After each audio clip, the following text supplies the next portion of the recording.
crafty peeps, welcome to another episode of my Project Life Beginner series. I will be repeating myself because you know how that goes. It might be someone's first time watching this, so I want to make sure and go over the basics. So first I start off with my photos, you guys, because once I decide where my photos are going to go, it basically makes the whole process a heck of a lot easier, because then I can decide what papers I want to use with what photos. And I usually like to match up my photos with my papers or against them and see how they look. So these are the papers I decided on. I cut down one from a 6x6 pad, and the other ones are Studio Calico, and then a grid card from Becky Higgins that they sell in those packs at Michael's and Joann's. Once I have basically the layout of how and where I want my cards, which can gradually change through this process, so don't feel bad if you change your mind. I do it all the time.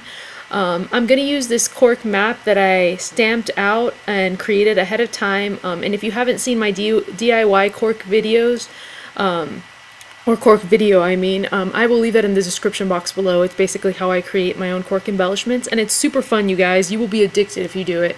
And so I finally got to use this map, and I really loved how it looked there.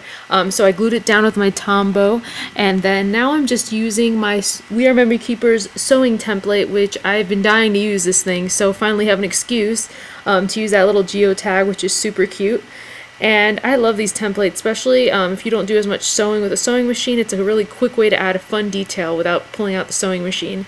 And then now I'm just using some Snap alphas in orange, and I kind of end up moving the placement of those to the side because I decide I want to do kind of like a mishmash of alphas versus using the same alphas. I wanted to use different ones. I had these alphas from a leftover Take 10 kit that I got, and what I love about them is since they're white, I can just customize them to whatever I want by pulling out my Copics and just putting on whatever color it is that goes with my layout. So I usually, for the most part, I have all kinds of different colored alphas, but I really like to have white ones for customization. And you can use your Spectrum Noirs or whatever markers you have on hand. I just happen to have Copics, so I used my Copics. And I love the size of this alpha because it's perfect for Project Life in general. I'm always looking for alphas that aren't too big because in general, a lot of thickers tend to be very large for Project Life. They're made a little bit more for scrapbooking pages. So I really enjoy the size of these. They're literally the perfect size. That's the great thing about getting kits, though. You get like things you would have maybe never picked up otherwise, and you end up getting them in a kit and you're like, wow, I love this, I want more. So I end up placing my letters like that, and I will be coming back, I believe, to add a few more details to this card later on, but that's the beauty of Project Life. I can come back and add details.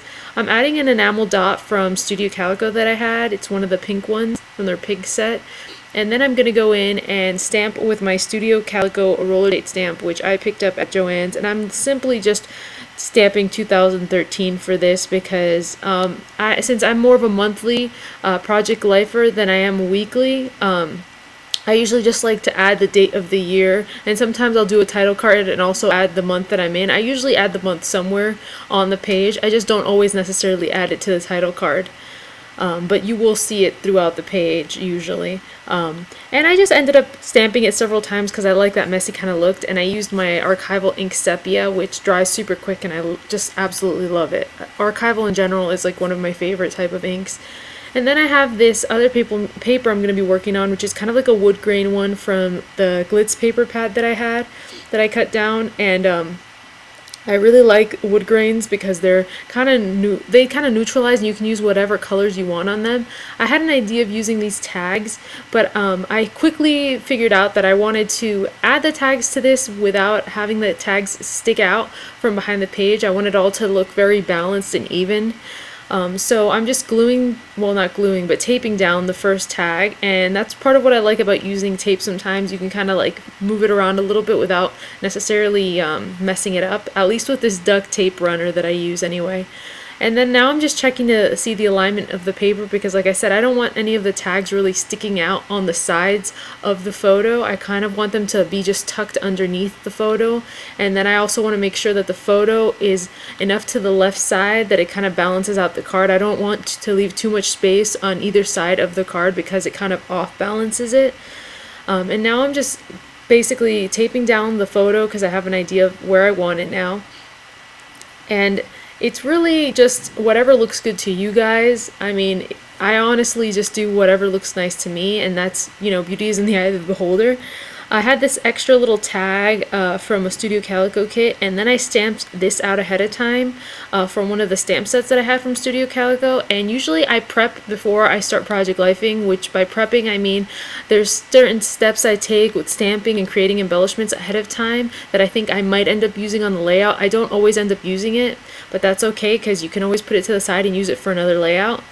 For this one piece that I stamped out, I'm just adding the foam dimensionals because I really wanted to just stand out a little bit above everything else, since everything else is kind of like already stuck down to the paper. And I pull out my American Crafts, yeah, my American Crafts pen, and I just write down the month that was in gold because I thought it looked really cute, and since I'm adding gold throughout my page, I thought it would be nice. And then I decided I wanted one more element for that page to kind of just balance out, so I decided to stamp out this ant from a Studio Calico stamp set that came from a kit, but I believe I just bought it off somebody.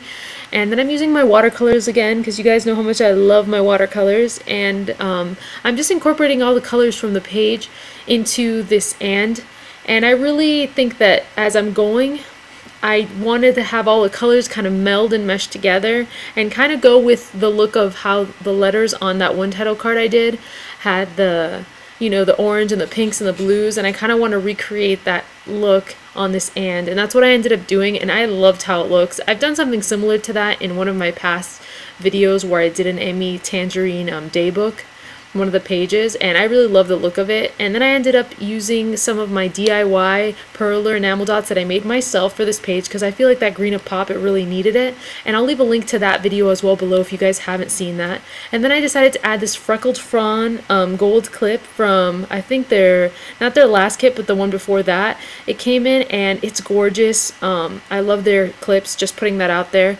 And now I'm working on my next card where I decided to add like the green underlay over that so that I had some green on that card but without overtaking it because I really wanted the pink to stand out. And I didn't corner around the pink one, but I did do the green border around it, corner rounding it. And then I stamped this frame from a different retired Studio Calico stamp set that I had, that I picked up, I believe, off of someone as well.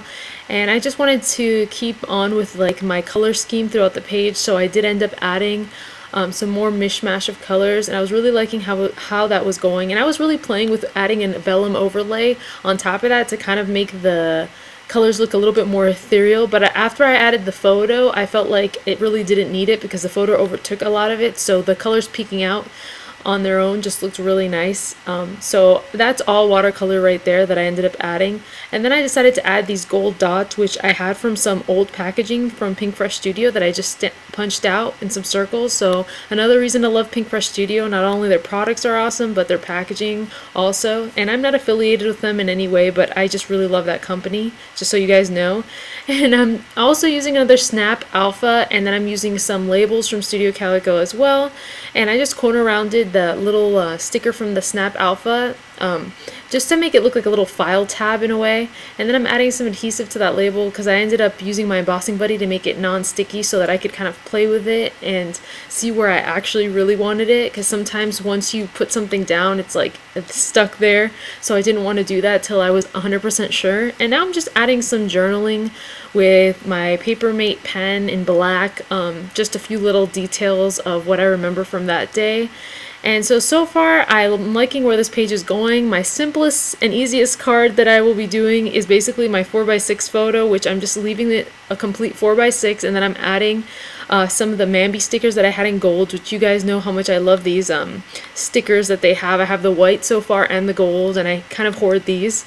But I decided to add the stars, and you can see that a lot better in person than you can on camera. It really stands out and looks gorgeous. For my next card, I decided to pull out my typewriter and some vellum, because I love vellum, as you guys probably know already. So I decided to practice and write it down on white paper ahead of time, and I actually really liked how it ended up coming out on the white paper. I ended up deciding to leave it on the white paper and just typing it all like that and then putting the vellum on top of it instead. I used my Pink Fresh Studio die in order to do this, and I kept that little white part that got cut out And I cut out some cork with that die, and I left the cork backed with white paper so that I could use my watercolors and paint within the cracks some really fun colors to keep that whole scheme of the mishmash of colors going on that I have going in my paper. This is something I decided last minute. I thought it would look really cool, and I really am happy with it. Then I went ahead and decided how I wanted to have the vellum on top of the white, and was just lining up to make sure it looks right. Decided kind of last minute to also add a little bit of pink on that circle because I just thought it would look really nice, and add a little extra touch. And with the vellum on top of it, it's going to have like kind of an ethereal effect because you're not going to really see it too much, but it's going to stand out just enough to give you a little pop of color. And I'm just taping that down to the center of my page, and then I'm laying the vellum on top of that. And you can totally still read the writing. It just gives it kind of like a more translucent-y effect that I just really love because I'm obsessed with vellum. And I'm also gluing down the cork circle all around that on top of the vellum, just to give it that like extra standout effect. And I really love the way that looked. This is like one of my favorite cards from the page, I have to say.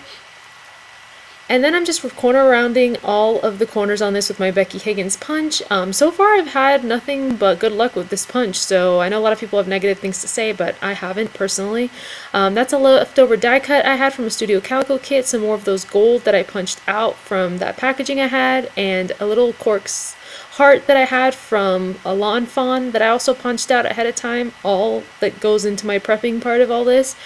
And I really felt like I needed a little extra, but I'm going to go back and you guys will see my process. I do go back and forth whenever I look at a card and feel like it just needs a little something more. And then the sidebar for my page, because for We Are Memory Keepers, for some reason on certain pages they have this little extra sidebar where you're supposed to add something. So what I just simply did was put watercolor, and I'm going to add the puncella on top of the watercolor, so it's not going to stand out as much as it does now, but it's going to have that same mishmash of colors going on, and you'll see what I mean at the end of this. And then I'm also adding some more sequence, just a little sequence to this because I felt like this card kind of needed just a little extra something to tie it all together.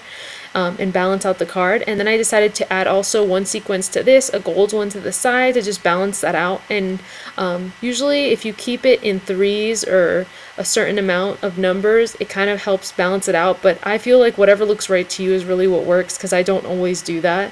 And then I'm also adding a Studio Calico wood veneer, and I had some leftover paper towels from cleaning up my watercolors that I really liked the splattery orangey effect that it had, so I decided to just back my wood veneer with that, and I think it looks awesome. So I'm all about reusing things instead of just throwing it away, and I added that to my card, and I love the way it looked like that. It looked balanced to me that way. And then I'm adding a few wood veneers from Pink Brush Studio as well. I love their wood veneers to add a little special touch to that card because I felt like it needed something to balance out the right side of the card. It was just missing a little something, so I finally decided on these, and I'd been wanting to use these for a while, so I think they were perfect. They were like that extra little punch of color that it needed, and it actually went perfect with my spread to begin with. And I really hope you guys are liking these videos. If you are, please comment, thumbs up, subscribe. I really appreciate all the support and encouragement. So thank you guys so much for watching, and I will have more videos coming soon, y'all. Thanks so much for watching. Bye!